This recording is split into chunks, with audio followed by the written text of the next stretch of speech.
सभी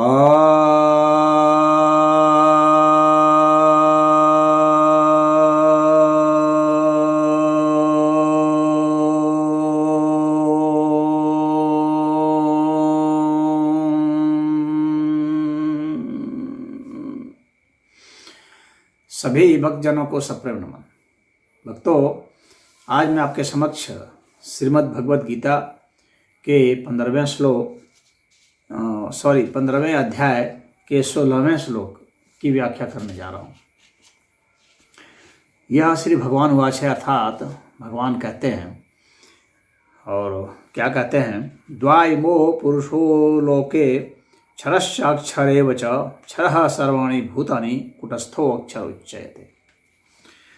द्वाविमो पुरुषो लोके, अर्थात ये जो लोक हैं, ये दोनों जो पुरुष हैं, इनसे उत्तम बताने के लिए स्वयं को यहाँ पर वो चूंकि पुरुषोत्तम उनको बताना, इसलिए वहाँ पे पुरुष शब्द का प्रयोग कर रहे हैं। किसके लिए? दोनों ही लोकों के लिए। कौन से लोक? क्षर और अक्षर। तो कह रहे हैं क्षर और अक्षर ये दोनों ही जो लोक हैं, और क्षरः सर्वाणि भूतानि, जो क्षर हैं उससे सारे प्राणी उत्पन्न हो रहे हैं क्षर से, और कुटस्थो अक्षर उच्यते, और जो अक्षर है उसको कुटस्थ कहा जाता है, यानी एकत्व, एक भाव है, वह कहा जाता है। तो दो लोक हैं संसार में, यहाँ दो लोक बताया गया है, क्षर और अक्षर। क्षर का अर्थात जिसका नाश होता है, जैसे यह संसार है, इसका नाश होता है, इसमें नाशवान तत्व हैं, इसमें स्थूल, सूक्ष्म और कारण, ये तीनों जो होते हैं, ये तीनों नष्ट होते हैं। तो जितने भी प्राणी हैं तो वे नष्ट होते हैं, लेकिन वास्तव में प्राणी का वह जो देह होता है वही नाशवान होता है, उसी में परिवर्तन होता है।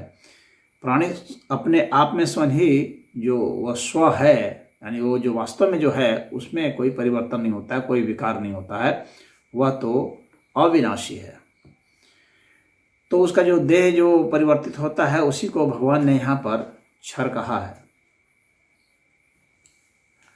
और बाकी जो पंचभूत हैं, पृथ्वी, जल, अग्नि, वायु और आकाश, ये जो है पंचभूत हैं, ये भी संसार में आएंगे, ये भी क्षर में आएंगे। उसी तरह से जो हमारी इंद्रियां हैं, प्राण हैं, मन, बुद्धि हैं, ये सब जो है हमारी 10 जो इंद्रियां हैं, और पंच प्राण हैं और मन, बुद्धि हैं, ये भी क्षर में आएंगे। और उसके साथ ही हमारा जो है ये जो क्रियाएं यहाँ पर जो हो रही हैं, ये भी हम लोग जो भी कर्म कर रहे हैं, ये सब जो है इसी क्षर में आ जाएंगे। और अक्षर में क्या आएगा? जीवात्मा। जीवात्मा जो है वह अक्षर में आएगा, वो कुटस्थ है। कुटस्थ अर्थात वह एकत्व किया हुआ है, या अद्वैत सिद्धांत के हिसाब से उसको जीव भी नहीं बोलते हैं। जीव तो इसलिए बोलते हैं कि वह अपने को जोड़ के देखता है, जब इस संसार से अपने को जब देह समझता है, तब वैसी अर्थ में उसको जीव की संज्ञा दी जाती है, अन्यथा जीव की संज्ञा भी नहीं दी जा सकती है।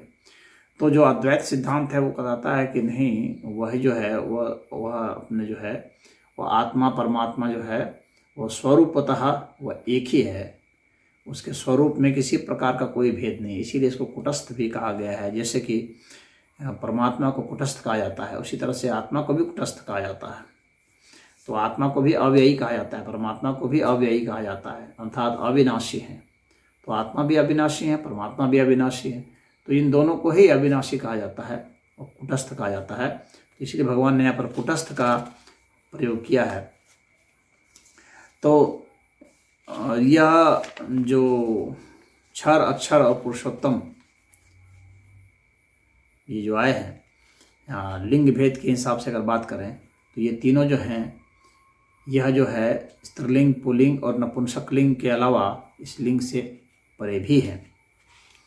वास्तव में ये गीता में भगवान ने स्पष्ट किया है कि क्षर हो चाहे अक्षर हो, चाहे वह स्वयं पुरुषोत्तम है, ये तीनों लिंग से परे हैं। इनको स्त्रीलिंग और पुल्लिंग और इसमें नहीं रखा जा सकता है। ये जिस जिस शरीर को धारण करते हैं, तो स्त्रीलिंग को चाहे लिंग अर्थात चिन्ह, तो वे उस चिन्ह को चाहे धारण कर सकते हैं। पुरुष लिंग यानी आप पुरुष का चिन्ह धारण कर सकते हैं, नपुंसक लिंग अर्थात नपुंसक का चिन्ह धारण कर सकते हैं। तो ये तीनों ही लिंग को धारण कर सकते हैं और उसके बाद उससे ये परे भी हैं। इसका यही सिद्ध होता है। इस्लाम, ईसाई और यहूदी में आप देखेंगे कि वहाँ के ईश्वर जो हैं वे पुल्लिंग हैं, लेकिन यहाँ पर ऐसा नहीं है।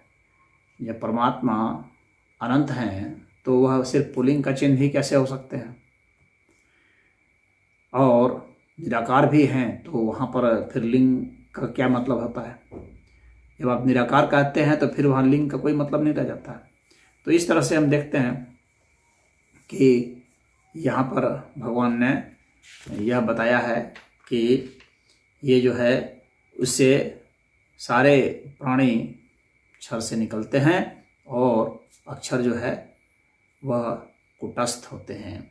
यहाँ पर यह मुख्य बात है, कुटस्थ होना। और इस संसार में 2 लोक बताया है, तो इसमें इतना ही। हरि ओम।